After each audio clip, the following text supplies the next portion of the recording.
Isn't it fascinating just how infectious children's joy is?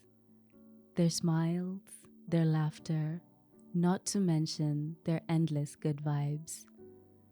This is the perfect description for the pupils at Kibiko Primary School, who gracefully hosted This Is Me community in partnership with TLX for their Pad Drive initiative. We are trying to build and make a community of people who can trust us and rely on us, and we do this by giving them access to sanitary towels and sanitary products that we ourselves use. We got to play with the girls and they received sanitary towels, and the boys as well, to take to their mothers and their sisters. We had a lot of fun. It's been a success. It's been beautiful. I really had fun with the kids. I really had fun from the lessons that were given about menstrual health, about menstruation as a whole thing. We've interacted with the kids, we've interacted with each other. It's been a very, very beautiful time. Here in Kenya, recent statistics estimate that 1 girl out of a group of 10 misses school because they cannot afford menstrual products. The lack of access to the same has forced girls to turn to alternative means such as using cloth, cotton, grass, or even feathers.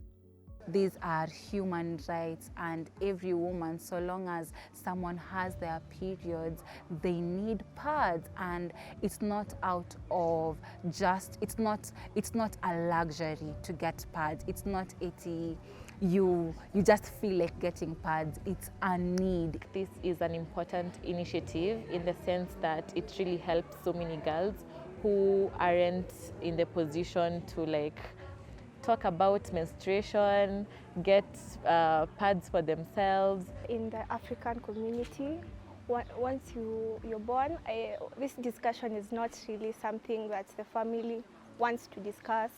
It's kept private, and when you go through it, you feel ashamed just because your parents don't want to talk about it, and it's something that is very normal. This is a conversation that needs to be had to set the agenda in ending period poverty and providing menstrual health education, as was done by the team on the project day. Some of the male students still believe it's such a taboo. When you hear period, you hear everyone's whispering about something. And I believe it made them see that there's nothing wrong with having your period. Everyone was born through a woman who has a period. Towards the end of the day, we were handing out the pads, and one boy took, and then he's like, "I'm taking it to my sister." And I was like, oh my God, that's beautiful. That's exactly why we are here, yeah. And even when it was during the question and answer time, even the guys were asking questions, and I was like, yes, this is how we should be moving as a society. You'd be surprised how great of an impact the smallest of gestures could have.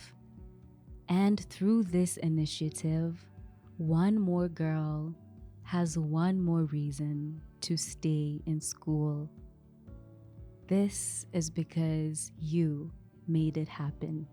When you are able to learn about how menstrual flow affects the ladies and women in our society, you are better able to now handle the situation. So that being more considerate in there's something like maybe shame, and letting them know that it's okay and what the experience is actually natural. If we start at the community level, that's when we can beat the stigma out of period poverty and period talk. We can inhabit change and instill them in the minds of the young as they develop. If it's in school, if it's at work, we just try as much as possible to make it a comfortable space where a woman can be, and because during that time it's a very wanting time, and women go through a lot. Tumejibamba, asanteni kwa kuja. This is me.